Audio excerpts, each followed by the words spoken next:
Ok. Hebreos 9, ¿ya lo tiene? Gloria a Dios, dice: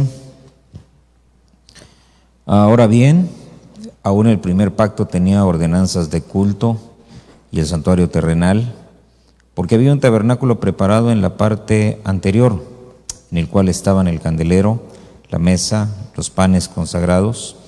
Este se llama el lugar santo. Detrás del segundo velo había un tabernáculo llamado el lugar santísimo, el cual tenía el altar de oro del incienso, el arca del pacto cubierta toda de oro, en la cual había una urna de oro que contenía el maná, la vara de Aarón que retoñó y las tablas del pacto. Sobre ella estaban los querubines de gloria que daban sombra al propiciatorio.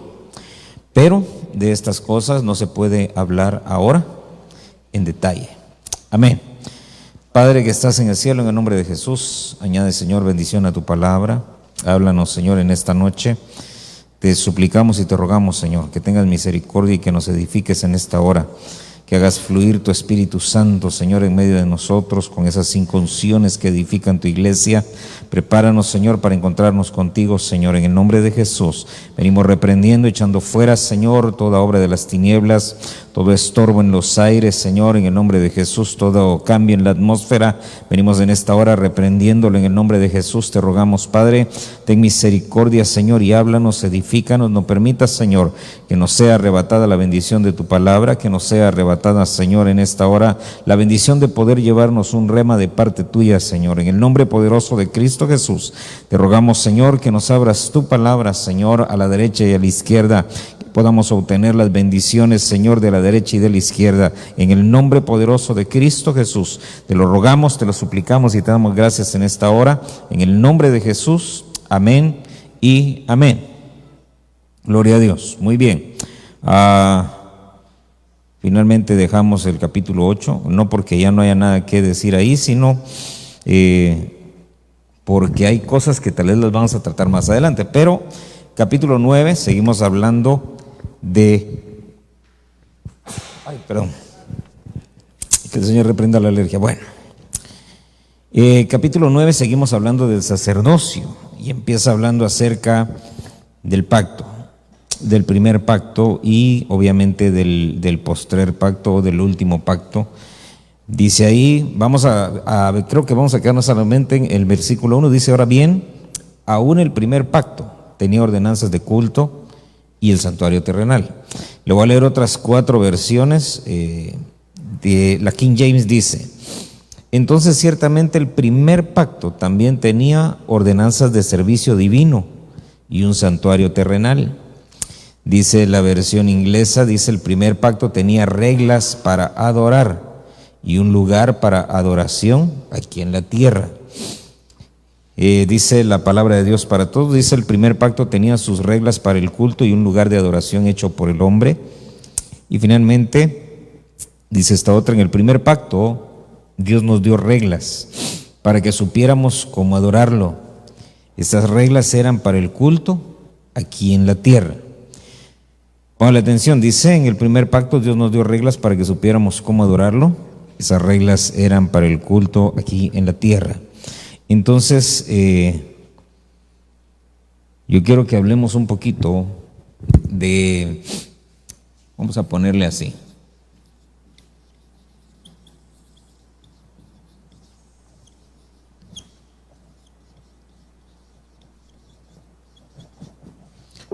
este sería 9 y 1. Entonces, fíjese, porque si ponemos atención, dése cuenta que dice, la versión de las Américas, que es la que oficialmente usamos siempre, dice: aún el primer pacto.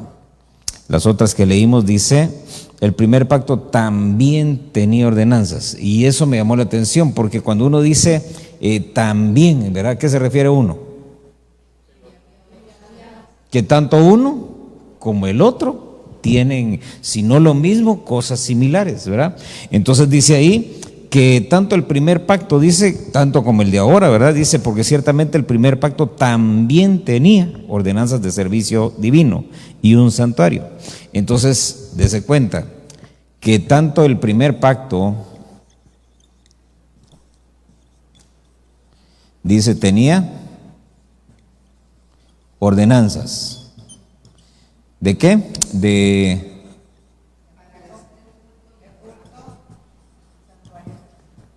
Voy a ponerlo así porque me gustó esa versión. De servicio divino, y creo que esta dice un lugar. No, un santuario terrenal.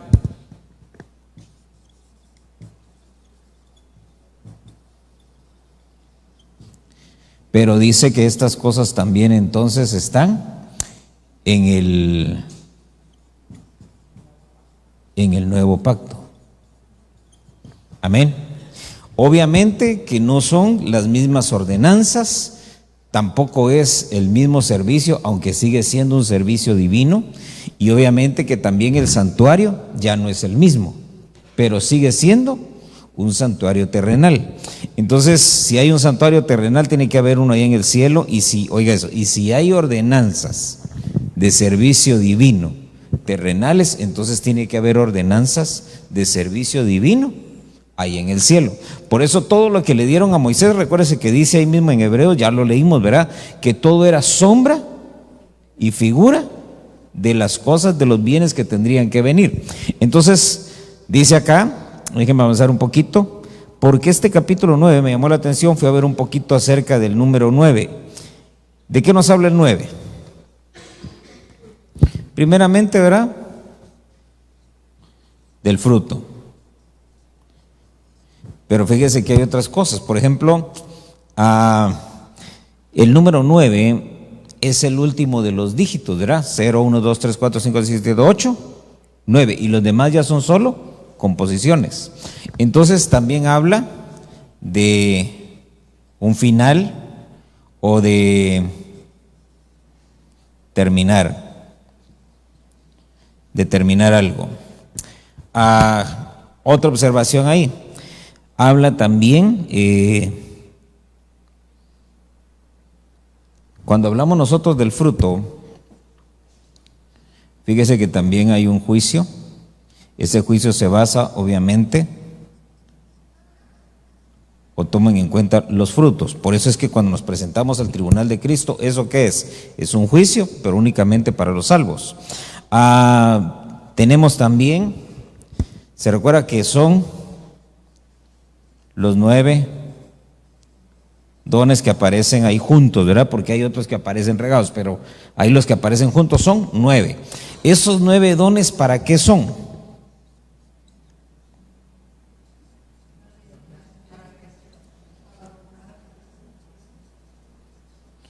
Fíjese que aunque son adornos, ¿verdad? Son regalos que el Señor da, pero son para juzgar a la iglesia, para discernir a la iglesia. Por ejemplo, ¿verdad? El don de profecía, el don de ciencia, el de palabra y de sabiduría. Y cuando usted empieza a ver todos los dones, cada uno de ellos tiene una aplicación para juzgar dentro de la iglesia. Claro que el que juzga no es el que tiene el don, sino que el que juzga es el Espíritu, y Él es el que va. ¿Por qué le digo que juzga? Por ejemplo, el don de sanidad. ¿Dónde va a funcionar el don de sanidad? Donde hay enfermos, pero en todos los enfermos. Entonces quiere decir que el Espíritu juzga primero y Él dispone quién sí y quién no, ¿verdad? A quién se lo va a quitar sobrenaturalmente y a quién lo va a mandar con el médico. Entonces todos los dones, ¿verdad? Juzgan dentro de la iglesia, disciernen dentro de la iglesia. Dice también, fíjese, hay 9 cosas, Ageo capítulo 1, váyase ahí al libro de Ageo capítulo 1. Cuando usted ve, digamos, en el libro de Josué, me parece que es, sí, 9 tribus fueron las que recibieron herencia.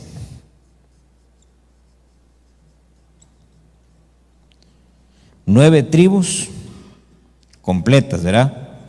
Heredaron Canaán, porque las otras no quisieron pasar. Se recuerda que las otras dijeron, no, nosotros nos quedamos aquí del otro lado. Entonces 9 tribus entraron a Canaán y esas 9 tribus fueron las que conquistaron y se quedaron a vivir ahí. Entonces fíjese, porque ahí el juicio de Dios se manifiesta, vamos a ponerlo aquí, el juicio divino. Se manifiesta sobre 9 cosas. Ya tiene Ageo capítulo 1, verso número 9. Dice: esperáis mucho, pero he aquí, hay poco.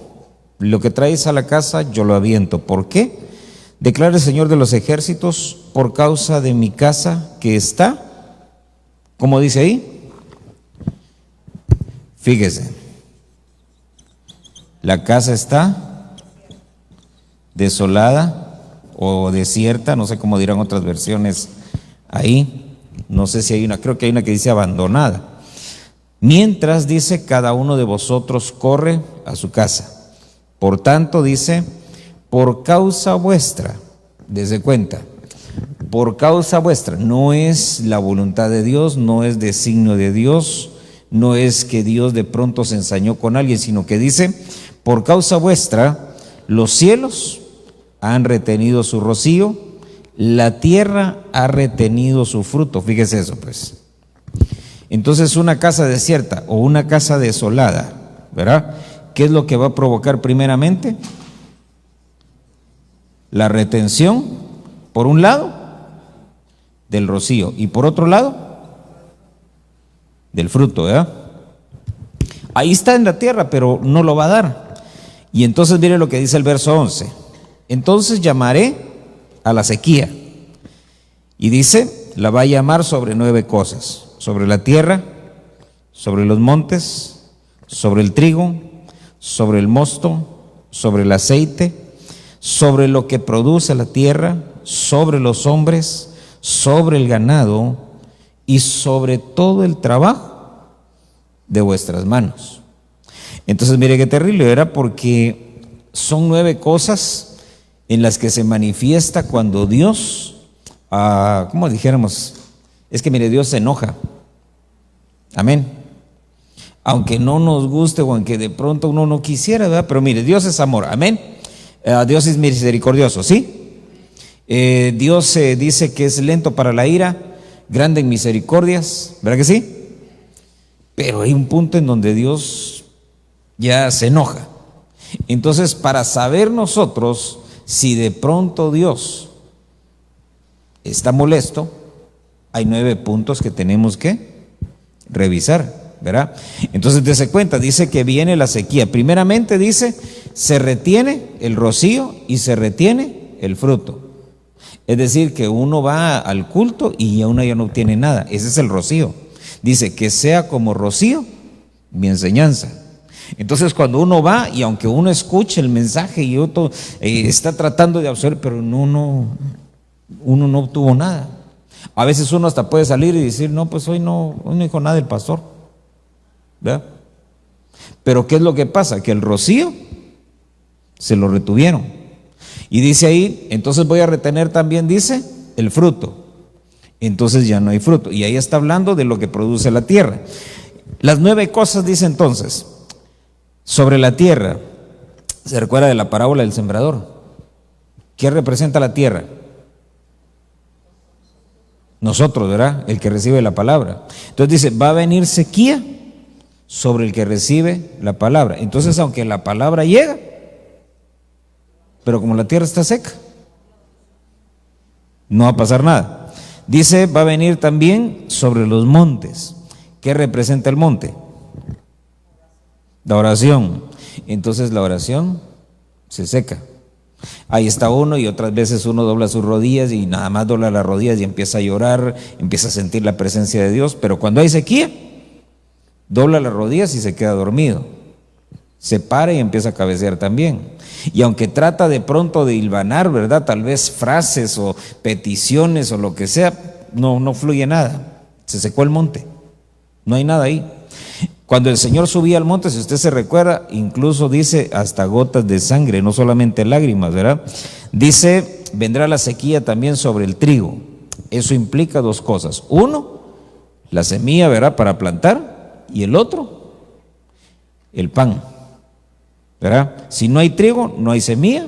Y si no hay semilla y no hay trigo, tampoco va a haber pan. Sobre el mosto, que ese es el vino, ese es el gozo, se acaba el gozo también, llega uno amargado a la iglesia y se va peor. Dice sobre el aceite, se acabó la unción, uno ya Ya no quiere uno orar, ya no siente uno ¿verdad? Aquel mover, ya dice uno, es que no, sabe que se empieza a sentir uno hasta incómodo. En el culto, leyendo, orando, uno empieza a decir, algo no está bien, y hasta el dardo de repente, a lo mejor ni salvo eres, ¿verdad? ¿Por qué? Porque se le secó la unción, se secó el aceite. Dice, sobre todo lo que produce la tierra, ese es trabajar sin obtener ganancias. Se acuesta cansado de todo lo que hace en el día, pero se queda con las manos vacías. Dice, vendrá también la sequía sobre los hombres. ¿Cómo será que un hombre se seque? Estéril. ¿Sabe cómo es? El desánimo. Cuando alguien está desanimado, ¿cómo es?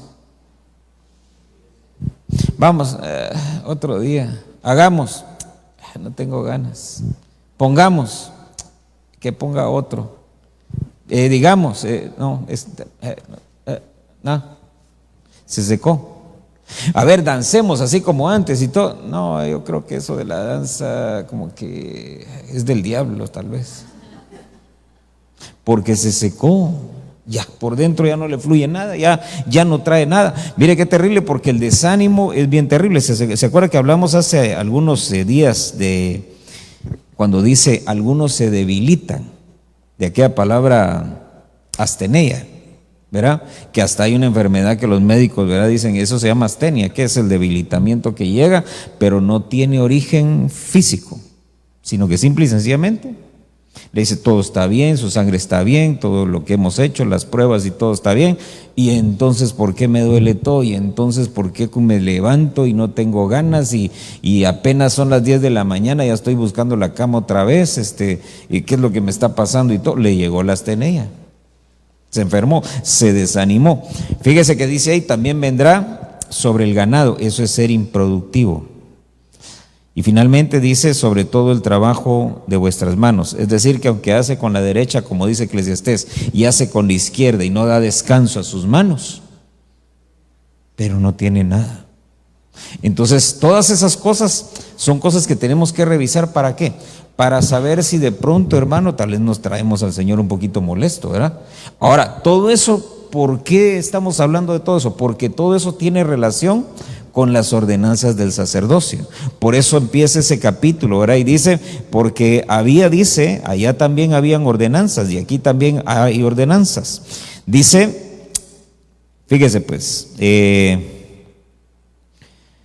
cuando uno ve en la Biblia, si usted se recuerda, viene el Señor Jesús y les dice, yo no vine para abolir, para destruir la ley, sino que vine para darle su sentido correcto. Entonces cuando Él decía, ¿verdad? Ustedes oyeron decir, ahora yo les digo, y empieza a cambiar Él los aspectos de la ley. Después les dice el Señor, miren, un mandamiento nuevo les doy, ¿verdad? ¿Cuál era? Que se amen los unos a los otros, pero Él no se queda ahí el mandamiento, sino que el mandamiento es ámense unos a otros, como yo los he amado. ¿Verdad? Entonces, después viene, y si usted se recuerda, dice la Biblia que Él clavó la maldición en la cruz, ¿verdad? Entonces dice, todas las maldiciones, dice, de la ley fueron clavadas ahí en la cruz, juntamente con Cristo, pero no clavaron las bendiciones. Ese fue el filtro. Ponen la cruz, entonces se quedan ahí todas las maldiciones, y lo que nos pasaron fueron las bendiciones. Amén. Ahora fíjese pues, porque si en el nuevo pacto, y como dice la Biblia, ¿verdad?, que no hay maldición, ¿verdad?, para los que están en Cristo Jesús. Fíjese que esa palabra, cuando se habla del culto, que leímos ahí al principio, dice, aún el primer pacto tenía ordenanzas de culto. Otras versiones dicen ritual, dice esta palabra en griego. ¿Por qué le digo en griego si estamos leyendo en hebreo? Porque en la Septuaginta, ¿se recuerda cuál es la Septuaginta, verdad? La versión que escribieron aquellos 70 sabios, ¿verdad?, que pasaron el Antiguo Testamento del hebreo al griego. Entonces ellos utilizaron la palabra que estamos viendo aquí, ¿verdad?, que habla acerca del ritual o acerca de la ordenanza, la tradujeron con esta palabra griega, que es latreia. Viene del latreuo también, que significa servir. Pero fíjese qué interesante, porque dice, primariamente, dice, significa cualquier servicio pagado. Cualquier servicio pagado. Cualquier servicio pagado. ¿Qué dice este otro diccionario? Dice, denota en las Escrituras el servicio divino en conformidad a las demandas de la ley. El servicio divino en conformidad a las demandas de la ley o las ordenanzas, ¿verdad? Entonces, dése cuenta que el servicio que nosotros prestamos dentro del templo, dentro del cuerpo, es un servicio divino. Amén. Aunque aquí lo hacemos nosotros a hombres terrenales, ¿verdad? Pero es un servicio divino y tiene sus ordenanzas propias para ser efectuados en los santuarios terrenales. Porque aunque a algunos no les guste y no lo quieran llamar así, ¿verdad?, pero todo el lugar donde nos congregamos para reunirnos y que ahí se invoque el nombre del Señor, ¿qué es? Es un santuario, ¿verdad? ¿Por qué? Porque ahí desciende la presencia de Dios y Él es santo, y donde Él está, el lugar se convierte en un santuario. Amén. Entonces mire qué tremendo, porque eso es lo que vamos a empezar a ver en todo este capítulo 9 de la carta a los Hebreos. Fíjese que entonces se refiere esa palabra a un servicio pagado, y hay que meditar un poquito en eso, porque no se refiere a que por cada cosa que hagamos Dios nos va a pagar algo. Amén. Porque lo que pasa, mire, lo que pasa es que ya nos pagaron hace 2000 años. ¿Sí? Entonces, mire lo tremendo de eso. Porque a quienes se les pagaba, vaya, mire pues, por ejemplo, cuando alguien tenía una deuda y no la podía pagar, era esclavo. ¿Hasta cuándo? Hasta que terminara de pagar y lo liberaban, ¿verdad? O si antes de que llegara él al término del pago, llegaba el día de la redención, ¿verdad?, cada 7 años. Entonces la ley decía que el que estaba esclavo por deudas, ¿verdad?, lo tenían que liberar. Entonces mire qué tremendo, porque viene el Señor y en la cruz del Calvario Él pagó nuestras deudas. Amén. Pero pagó nuestro servicio también. ¿Por qué razón? Porque dice la Biblia, Él pagó para que no fuéramos más esclavos del pecado, pero nos hizo esclavos suyos. Allá éramos esclavos del pecado porque teníamos una deuda. Amén. Pero aquí somos esclavos por amor, por agradecimiento. ¿Sí? Entonces el esclavo que era esclavo por amor, por agradecimiento, él recibía un pago por lo que hacía, aunque no lo hacía por eso. ¿Me explico? Él llegaba a tener incluso bienes por el pago que recibía. Entonces viene el Señor Jesucristo, paga nuestra deuda por el pecado. Entonces le dice al pecado, ya el pecado no se puede enseñorear más porque yo ya le pagué. La deuda que tenías ahí con el pecado, con el diablo, con la muerte, ya la pagué. Ahora te voy a dejar pagado de una vez por tu servicio. Entonces, por esa razón es que se recuerda usted cuando llega, bueno, la parábola del buen samaritano, ¿se recuerda? Llega y lo recoge, ¿verdad? ¿Y qué hace? Lo lleva a un mesón. Y en el mesón dice que agarra 2 monedas, ¿verdad?, 2 denarios. Y paga por anticipado. Y le dice, y si algo más se gasta, cuando yo venga, como que dice, si no te alcanza, vaya. Ahora mire lo tremendo de eso entonces, porque viene el Señor y ya Él pagó por todo. Y ahora nosotros tenemos que ver entonces cómo es que tenemos que desarrollarnos por ese pago que ya se hizo. cómo tenemos que servirle nosotros por el pago que Él ya hizo. Amén. Fíjese entonces,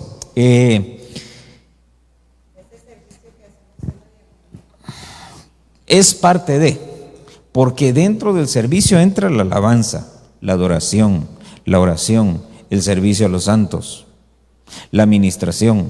Todo eso es parte, y por eso es que, mire, es todo un capítulo en el que tenemos que ir viendo, ¿verdad? Y desgranando todo lo que hay ahí. Entonces, fíjese pues, paga el Señor la deuda generada por el pecado, paga por el derecho de esclavitud, paga por el derecho de redención del pariente cercano. ¿Por qué razón? Porque dice que el pariente cercano tenía que pagar un precio de redención. Entonces, si usted se recuerda la historia de Ruth, a ella la tenían que redimir, pero había alguien antes, ¿sí? Entonces va, dice, vos, habla con el pariente más cercano. Mire, pues eso es bien interesante, ¿verdad? Porque si vos eras el pariente cercano, pero había otro más cercano,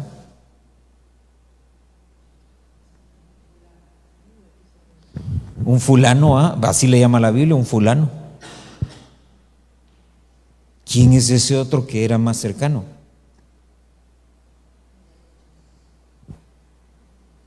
Y que tenía el derecho, ¿verdad?, primario de redimir, de poder comprar.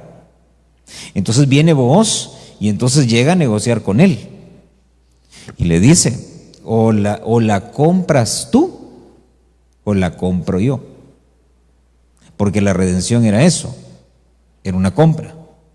Entonces viene él y le dice el fulano, ¿verdad? Le dice, mira, le dice, no la voy a agarrar yo, cómprala tú. Y él dice, ok, está bien. Entonces le entrega la sandalia, que era la forma en la que cerraban un trato. Pero lo interesante de esto es que se paga entonces por el derecho de redención. Ahora, ¿cuánto se pagaba? Ahora, eso sería interesante averiguar también, ¿verdad? ¿Cuánto valía eso? Ahora, mire entonces, vamos al punto. Viene el Señor entonces y en una sola exhibición paga varias facturas, ¿verdad? Pero hay una que Él la paga de antemano, que es el pago por el servicio. Mire pues, ¿qué beneficio tenemos de servir al Señor?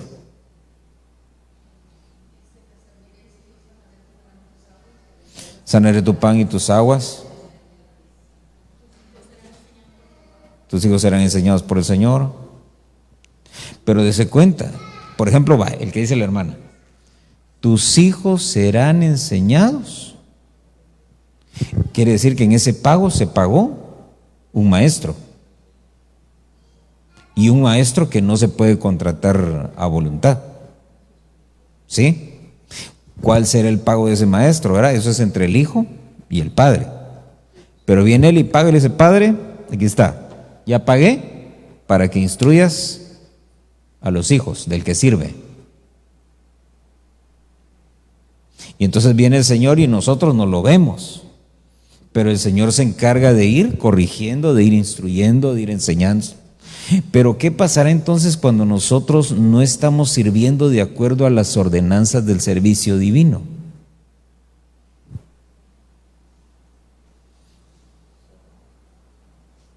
Por eso le leía yo, ¿verdad? Porque es el número 9 y entre las cosas que vimos ahí en Ageo, que ¿qué dice? Que el Señor va a llamar la sequía. Ahora mire entonces, acompañe, Éxodo capítulo 12.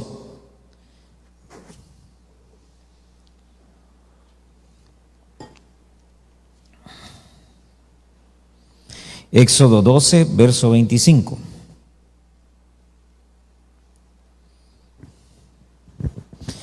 Dice, mire, pues aquí se traduce como rito, pero es servicio, vaya.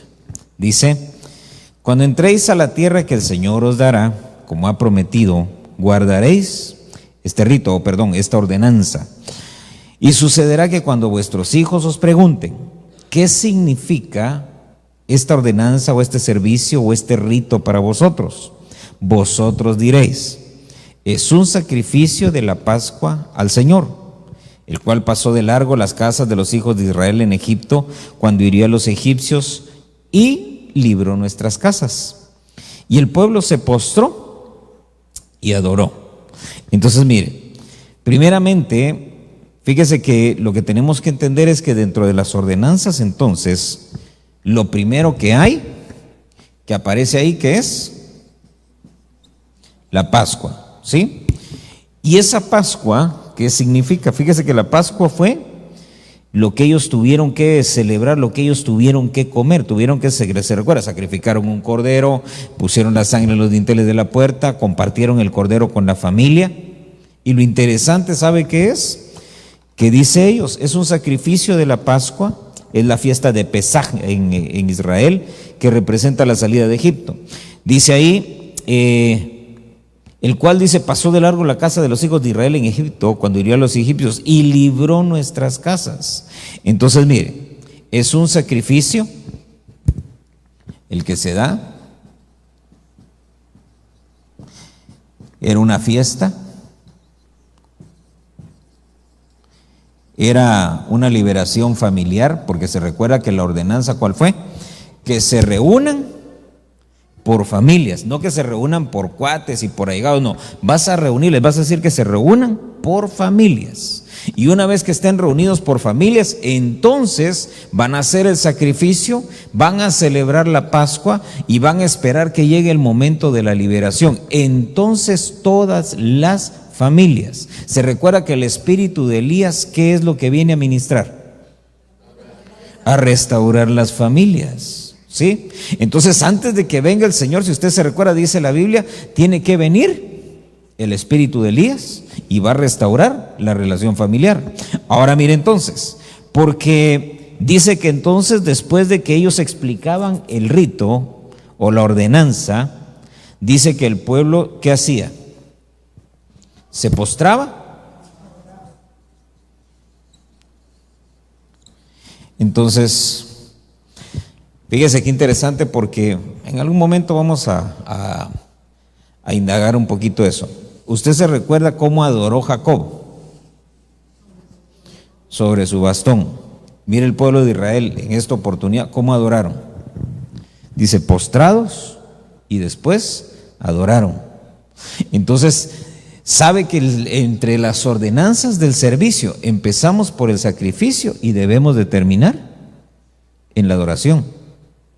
Eso es parte de la ordenanza, es parte del ritual. Fíjese que esa palabra culto o rito en hebreo es abodá, aparece con el número 5656 y dice, significa celebración, fíjese pues, ministerio, ministrar, un oficio, servicio, servidumbre, servir, siervo, una obra, una labor, una labranza, un rito, un trabajo.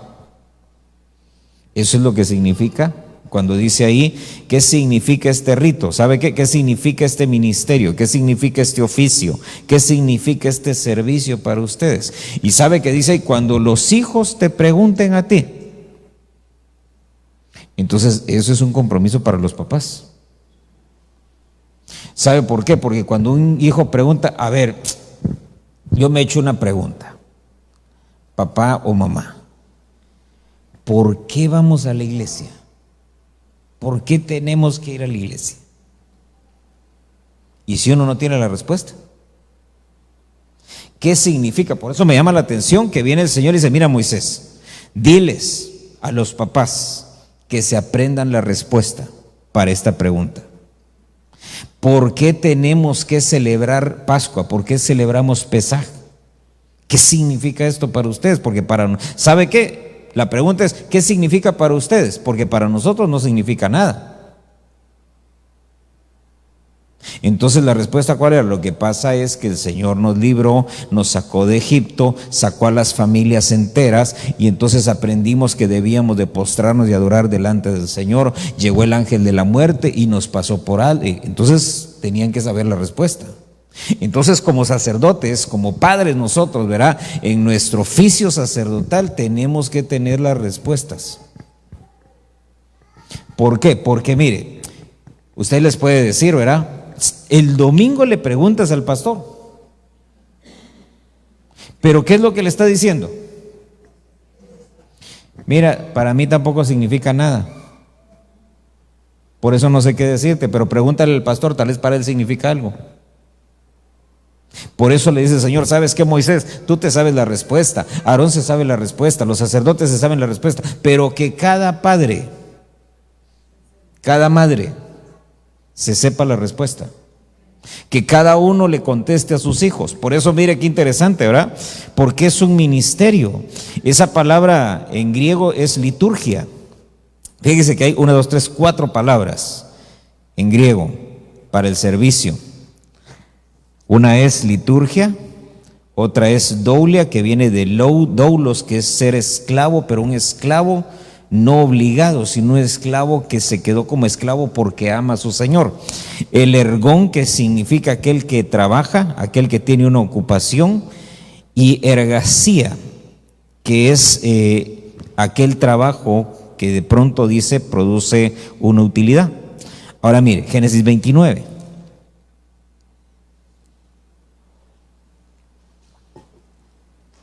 Verso 27. ¿Ya lo tiene? Génesis 29, 27. Recuérdese que hay un misterio en la Biblia que es el misterio de Cristo y la iglesia. Amén.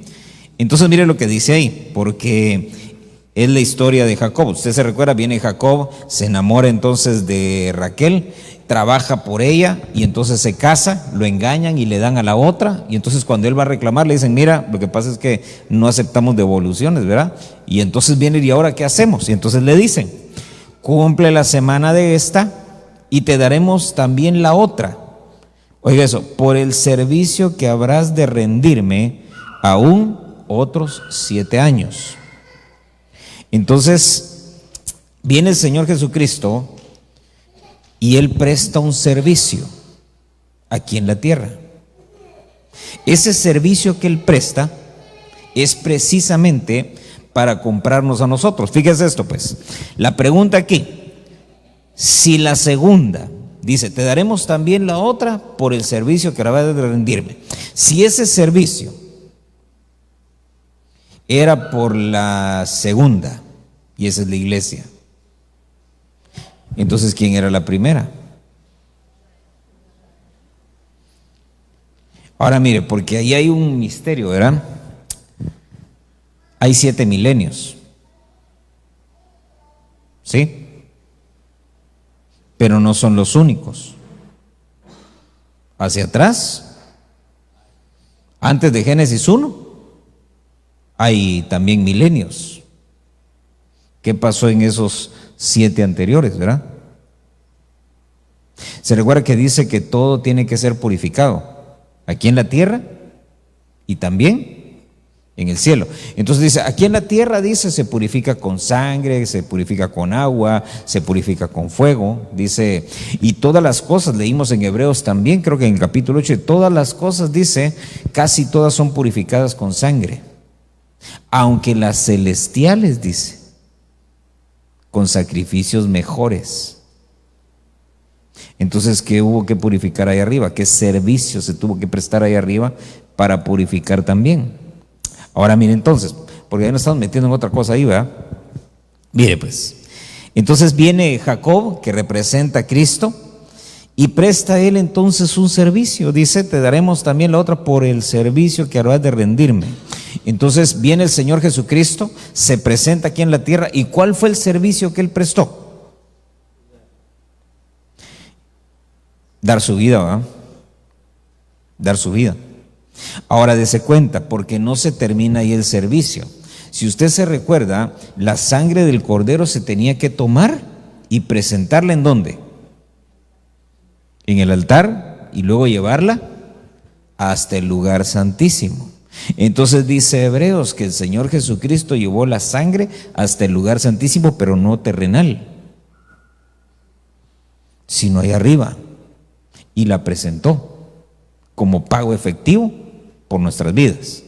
Entonces el servicio del Señor no se quedó solamente en lo que hizo aquí en la tierra y en la cruz, porque alguien tenía que tomar la sangre y llevarla no al santuario terrenal, sino al santuario celestial y presentar ahí la sangre. Por eso es que le dicen, por el servicio que vas a prestar, dice, te vamos a dar entonces la esposa que quieres. Mire el primer libro de Crónicas, capítulo 4, verso 21.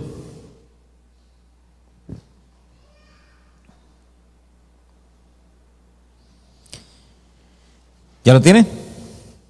Dice: los hijos de Sela, hijo de Judá, fueron padre de Leca, y Laada, padre de Maresa, y las familias de la casa, oiga eso, dice, las familias de la casa, de los que trabajaban el lino en Bet Asbea. Dice, ¿cómo se llama ese lugar? Bet Asbea. Significa casa del juramento. Entonces, es bien interesante porque fíjese que habla, mire qué interesante, dice, es el padre y los hijos. Mire cómo lo dice ahí, los hijos de Sela, hijo de Judá. Entonces, hay que invertir ahí, ¿verdad? Sela, hijo de Judá. Leca, hijo de Maresa, hijo de Lada. Dice entonces ahí, Judá, ¿qué significa? Alabanza. Sela significa petición. Significa vigilante. Leca significa viaje. Lada significa orden. Y Maresa significa cima o la cumbre de un monte. Entonces mire pues, porque hay ahí algunas cosas que tenemos que ir viendo. Lo primero es, Judá es alabanza y Sela es petición. Las dos cosas que nosotros tenemos que aprender a ejercer delante del Señor. Uno es nuestro culto racional, nuestra alabanza, nuestra adoración, pero también dice ahí en Apocalipsis, si usted se recuerda, que hay oraciones que tienen que ofrecerse. Y lo interesante es que hay una medida de oración que se tiene que alcanzar. ¿Se recuerda? Dice que viene un ángel, agarra, dice, una copa donde se agarran todas las oraciones, donde se van depositando las oraciones, y ve que todavía no está al nivel que debe de estar. Entonces dice que él agrega más incienso, ¿verdad? Más oración. ¿Para qué? Para que alcance su nivel. Por eso dice la Biblia, que los ángeles fueron dejados ¿para qué? Para ayudarnos a nosotros, que vamos a heredar la salvación. Amén. El punto acá tremendo es que cómo estará nuestro nivel de oración, cómo estará la copa. ¿Sabe por qué? Porque los ángeles solo pueden completar la medida, pero no pueden echar toda la medida. ¿Sí me explico? Nuestra copita, cada uno tiene su copita. Y viene entonces el ángel, ¿verdad? Y revisa a ver cómo está la copa. Dice, a ver, así, ya diste por lo menos la dosis mínima. Entonces viene él y completa. Y entonces ya se presenta. Entonces mire qué tremendo, porque parte de esto dice Bet Asbea, que es la casa del juramento. Una de las cosas que tenemos que ver nosotros es, ¿se recuerda que hablamos del juramento? ¿Qué es el juramento? Que Dios, no encontrando a nadie más grande que Él, sobre quien jurar, juró por sí mismo. ¿Y qué fue lo que dijo? Yo te juro que te bendeciré. ¿Y qué más? Y te multiplicaré. Entonces, bendición y multiplicación. Amén. Ahora, si el Señor juró, dice la Biblia, ¿quién va a decir lo contrario? No hay manera. Entonces, esa casa del juramento lo que nos dice a nosotros es, Precisamente que tenemos nosotros que empezar, hermano, a aplicarnos en la oración. Mire la segunda pareja, el vigilante y el viaje. Er significa vigilante, leca significa viaje. ¿Quién es el vigilante en la Biblia? Está fácil, ¿verdad? El que vigila, ¿qué es lo que tiene que hacer?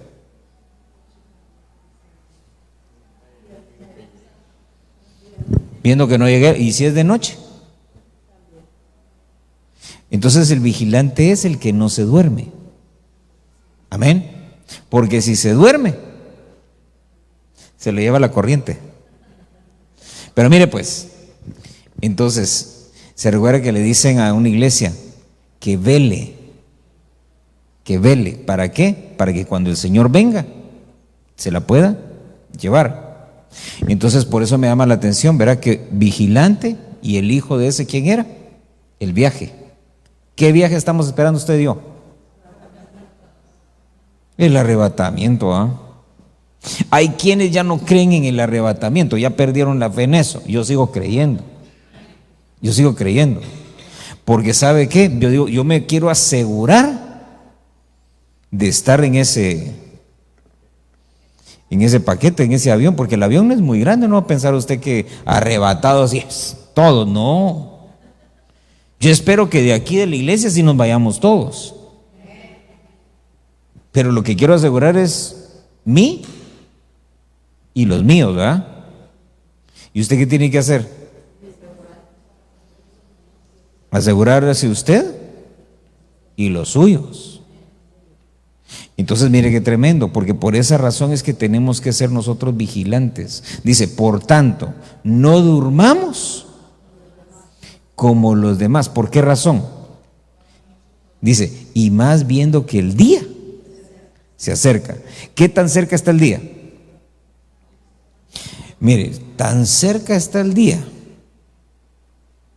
que ahorita, digamos, todavía no entra el siguiente que se tiene que sentar, pero ya hay una agenda, ¿cómo se dice? Una agenda legislativa enfocada solamente a ideología de género. Y todavía no se sienta. Y en Guatemala quieren tumbar al que está para en conjunto con la ONU. Fíjese qué tremendo. Porque ni siquiera es local, sino que es la ONU la que está haciendo eso. Entonces quieren quitarle al presidente que está ahorita, convocar elecciones y van a sentar a alguien de izquierda. Y que ya desde el puesto que tenía antes puso a la par del pabellón nacional un arcoíris.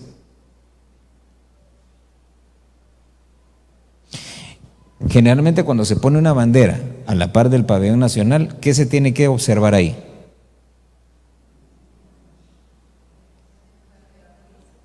Que el nacional tiene que estar por arriba. No puede ser otro pabellón a la par del pabellón nacional. Entonces, acá el nacional, el otro tiene que estar. ¿Qué hizo ella? A la par. Entonces, ¿qué tan cerca estamos? Ya bastante. ¿Por qué? Porque eso no se va a detener. Vaya, Miss Universo. Ya no va a ser Miss Universo. Ahora va a ser Mix Universo. Sí, porque ya solo ellos van a saber quién es y quién no es. Ya todo está mezclado, pues. Todo está revuelto. Entonces Miss España ya no es Miss España. Es Mix España. ¿Y sabe qué es lo tremendo? Que toda la gente le apoya a ella. Entonces, si usted se opone, ¿qué le dicen? Retrógrada, anticuado, homofóbico. Bueno, ahora transfóbico. Y usted mete en el diccionario la palabra transfóbico y le dice, no hay resultados para su búsqueda, dice. Entonces, no existe, ¿verdad? Pero están creando un nuevo lenguaje. Entonces sale un profesor ahí en Argentina quejándose que le quitaron el trabajo, que lo despidieron. porque él estaba enseñando lenguaje inclusivo, pero es más bien un lenguaje confusivo, ¿eh? Porque no digas todos ni todas, di todes. Entonces parece jerigonza, ¿va? ¿Sí habló usted jerigonza alguna vez? Ay, ya casi no me acuerdo yo. Pero aquella que le agregaba una sílaba. Mi pirapa, que pestapa, yo, sí, ya se recordó, ¿no? Vaya, así están ellos ahora, quieren hacer una jerigonza. Y quieren, mire pues, quieren obligar a la Real Academia Española a que meta todo el lenguaje inclusivo dentro del diccionario. 1 o 2, que hagan desaparecer la Real Academia Española.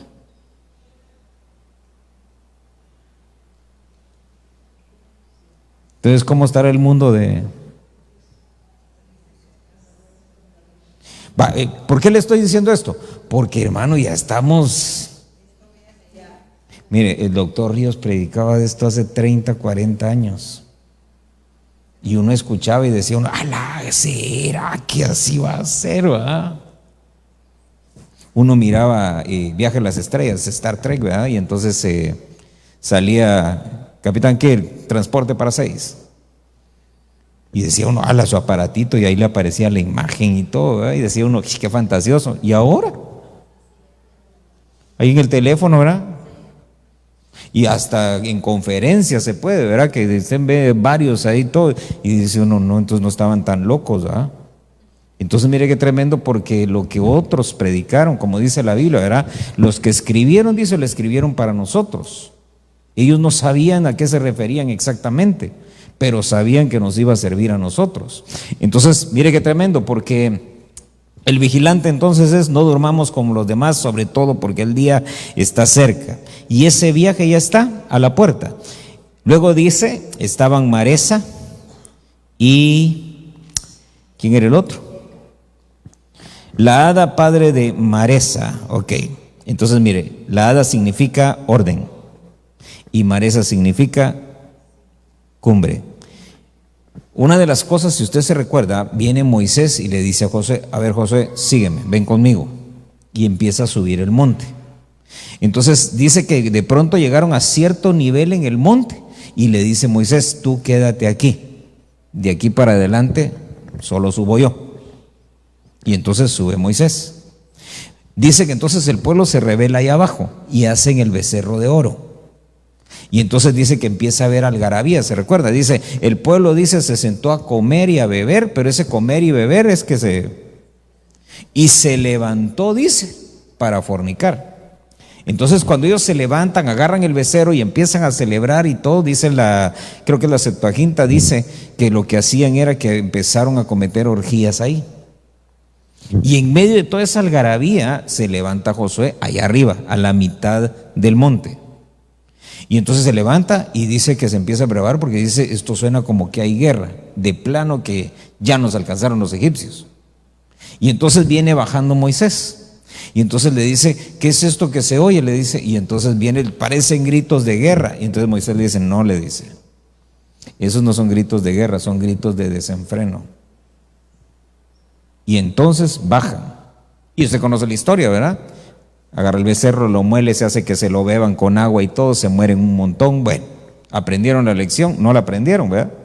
¿Por qué? Porque siguieron rebelándose. Pero lo interesante acá es que subió hasta la cima. Y porque subió hasta la cima, pudo discernir y diferenciar los gritos. Que no eran gritos de guerra, sino que eran de desenfreno. Vaya, ni siquiera de gozo, ¿verdad?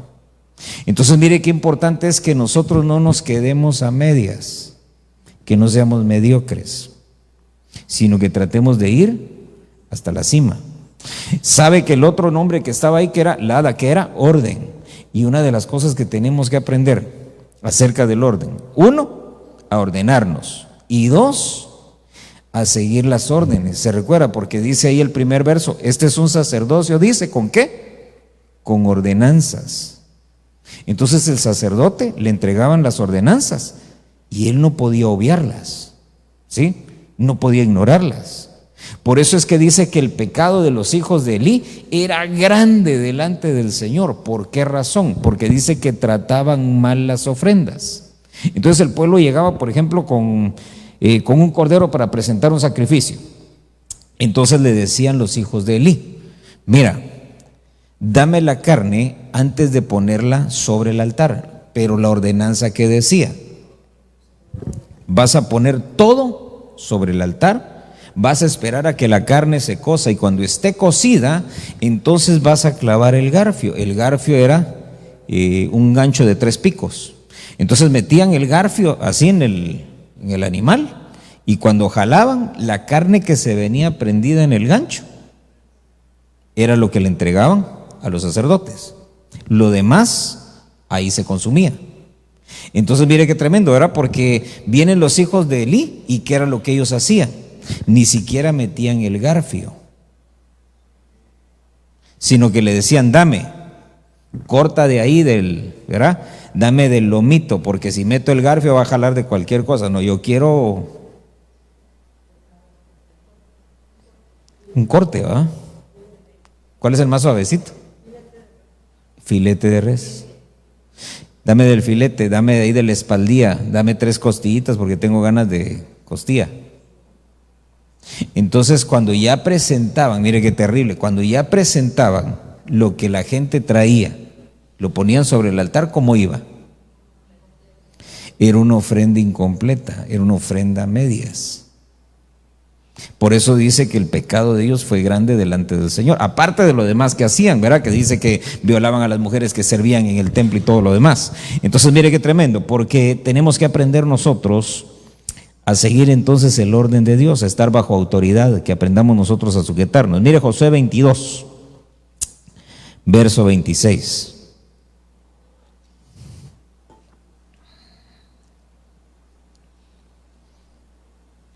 Josué 22, verso 26.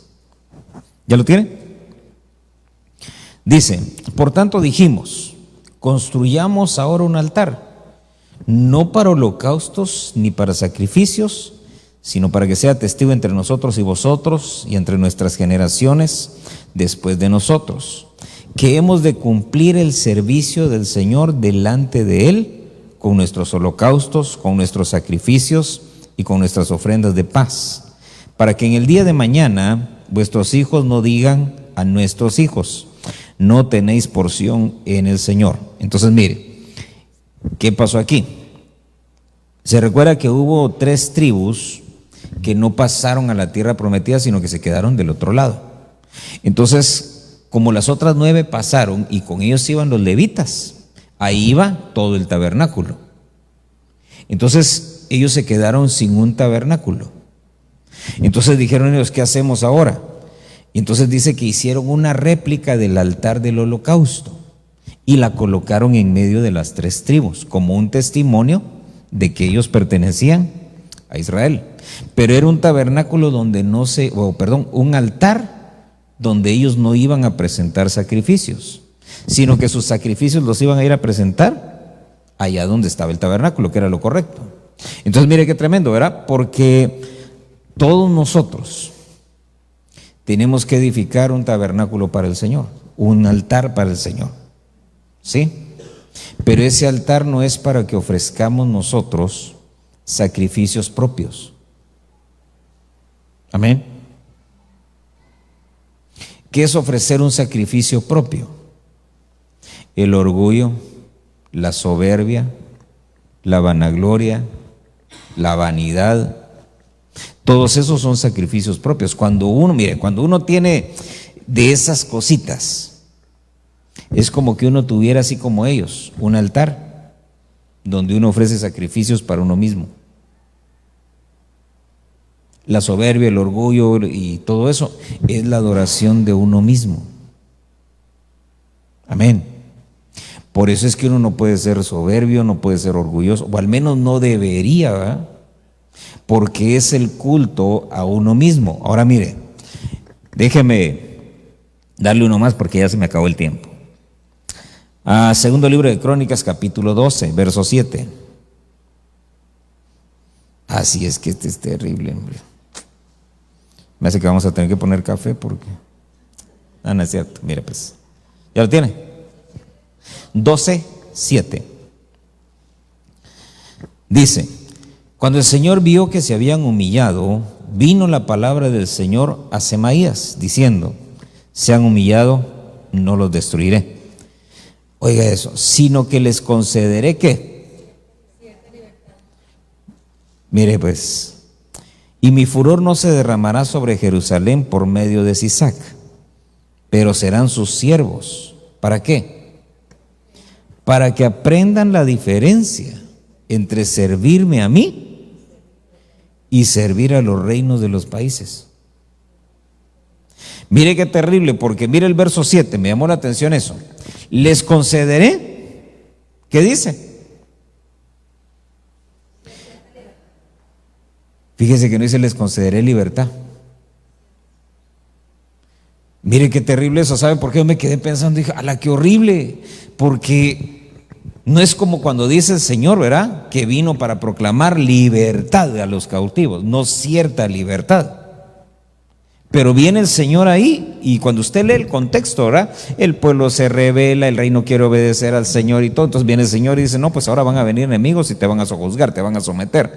Cuando ya están, hermano, en esa situación terrible, vienen ellos y se humillan. Y dicen: Señor, por favor, perdónanos y todo. Y el Señor le habla al profeta.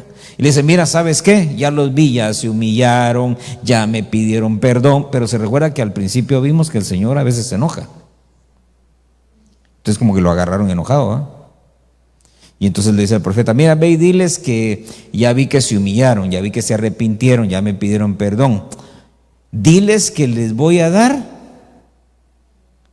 un poquito de libertad. No los voy a liberar completamente, porque les quiero dar una lección. Quiero que aprendan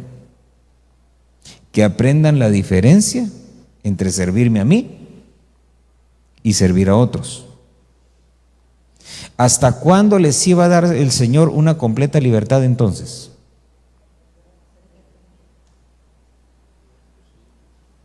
Hasta que aprendieran la diferencia entre servir al Señor. Entonces mire, le voy a hacer una pregunta, porque esa es otra pregunta a la que tenemos que tenerle respuesta. ¿Cuál es la diferencia? Porque mire, por ejemplo, tenemos aquí, ¿verdad?, en las danzas, los corros, la alabanza y todo. Tenemos nuestros hijos acá. Y si un día llega uno de ellos y le pregunta: a ver, ¿cuál es la diferencia entre que yo brinque aquí y todo y que mueva el esqueleto en la disco?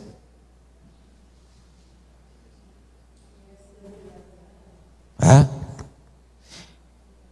No, es que aquí le sirves al Señor y allá le estás sirviendo al diablo. Pues sí, pero no me ha caído un rayo. Entonces ya fui varias veces sin pedir permiso, ¿eh?, y no me ha pasado nada.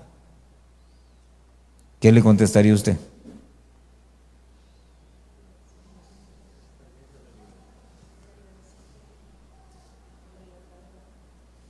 ¿Sabe qué decía el doctor Ríos? El que peca y peca y no le pasa nada es lo peor que le pudo haber pasado. Entonces, en ese punto uno entonces tiene que meditar, fíjese. ¿Sabe por qué? Porque uno tiene que ver si hizo bien su trabajo engendrándolos para Dios y que ellos ya hayan nacido. Porque si no, si solo son engendrados todavía, entonces hay que procurar que nazcan. Entonces mire, ¿cuántas ya estuvieron embarazadas alguna vez? Bueno, cuando ya se acerca la hora, ¿qué les dicen? ¿Qué tienen que hacer? ¿Solo caminar?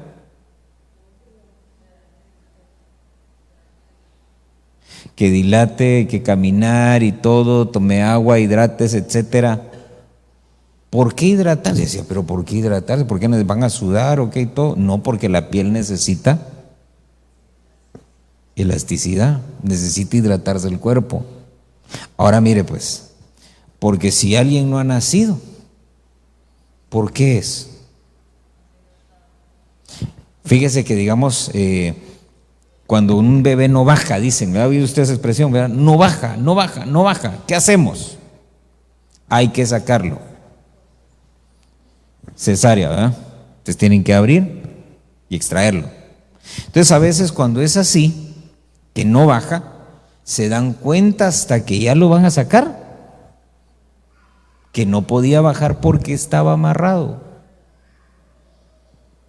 Entonces hay gente que no puede nacer porque está amarrada, está atada. ¿Sí? ¿Y cómo hacemos entonces para que nazca? Entonces hay que inducir el parto, como dicen, ¿verdad? Tienen que abrir y poderlo extraer y quitarle. ¿Y eso qué es? Liberación. Entonces hay gente que para poder nacer necesita ministración y liberación. Entonces ahí es donde de pronto uno empieza a entender y dice, ahora ya sé por qué no encuentra diferencia entre mover el bote allá, ¿verdad? Y aquí ofrecer su cuerpo en sacrificio vivo. Porque esa es la diferencia. ¿Sí? La diferencia es que allá es un deleite personal y aquí es un sacrificio vivo, ¿ah? Allá se va en minifalda, se va con escote, se va, ¿verdad? ¿Y aquí cómo se hace? Mira, hay gente, ¿verdad?, que incluso a veces hasta ponen comentarios en la página y le dicen, oye, ¿por qué se visten así, va?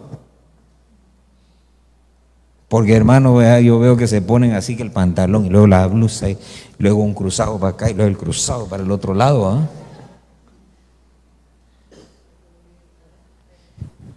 Son tres. Entonces, pero es que el propósito no es agradar a nadie aquí en la tierra, ¿sí? Sino que el propósito del servicio sacerdotal es no el santuario terrenal. Mira, ya no llegamos hasta ahí, ¿verdad? Pero bueno, tenemos toda la vida por delante hasta que venga el Señor. El propósito es que el culto del antiguo pacto se realizaba aquí en la tierra, pero el culto del nuevo pacto, aunque estamos físicamente aquí, pero se realiza en las regiones celestes, en la congregación de los santos, de los justos hechos ya perfectos. Se recuerda Hebreos 11, creo que no hemos llegado ahí, no nos vamos a adelantar, pero ahí es donde nosotros nos congregamos realmente. Físicamente estamos aquí, espiritualmente allá. Amén. Cierre sus ojos, vamos a orar. Las ordenanzas del servicio divino, que aunque aquí con Aarón eran para el santuario terrenal, ahora en el nuevo pacto es para el santuario celestial. Padre que estás en el cielo, en el nombre poderoso de Jesús, te rogamos, en misericordia, enséñanos, Señor, a servirte, Señor. Enséñanos, Señor, a seguir las ordenanzas de este servicio divino. En el nombre poderoso de Jesús, te rogamos, Señor, te rogamos que tengas misericordia, te rogamos por los jóvenes, Señor, adolescentes, Señor. Mira aquellos, Señor, que de pronto, Señor, están siendo inducidos, están siendo atraídos por el mundo, Señor. En el nombre de Jesús, yo te ruego en esta hora por cada uno de ellos, tráelos, Señor. Que las dudas, Señor, que las preguntas, Señor, que de pronto, Señor, los empujan, los inducen, Señor, a alejarse de ti, que cada una de ellas reciba, Señor, la respuesta necesaria, la respuesta oportuna, en el nombre poderoso de Jesús. Te ruego, Señor, por cada joven, Señor, en el nombre de Jesús, por cada adolescente, que son parte, Señor, de esta iglesia, de esta congregación, pero que por la confusión, por el espíritu de error, de pronto, Señor, se han alejado, de pronto, Señor, están siendo atraídos, Señor, por ese mundo. En el nombre de Jesús te ruego, Señor, que tu Espíritu Santo vaya a cada uno, que tu Espíritu Santo, Señor, lleve la respuesta oportuna para cada uno, que cada uno pueda recibir el rema en su corazón. Mira aquellos que están atados y que por eso no han podido nacer, han sido engendrados para ti, Señor, pero están atados, y te rogamos, Señor, que tú los desates en el nombre de Jesús, mi Dios, que toda atadura, Señor, que los mantiene, Señor, en ese estado, Señor, de gestación, sea rota, Señor, en el nombre de Jesús, que se rompa toda atadura en esta hora, toda circular, Señor, alrededor, Señor, de sus cabezas, de sus cuellos, sea rota en esta hora, para que el entendimiento pueda llegar, Señor, en el nombre de Jesús, que no sean retenidos, Señor, en ese estado, Señor, intermedio, sino que ellos puedan nacer, Señor, a la nueva vida en Cristo. En el nombre poderoso de Jesús, haz tu obra, Señor, en el nombre de Jesús. Trae el rema, Señor, para cada una de esas vidas. Sácalos de la ignorancia, sácalos de la incredulidad, hazlos nacer, Señor, para tu reino. En el nombre poderoso de Cristo Jesús, rogamos, suplicamos, Señor, en el nombre de Jesús, que tengas misericordia, Señor. Que tengas misericordia, Señor, y atráelos, Señor, a tu reino, en el nombre poderoso de Jesús. Ponte de pie, vamos a entonar un canto antes de retirarnos.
Socorro en medio de tribulación.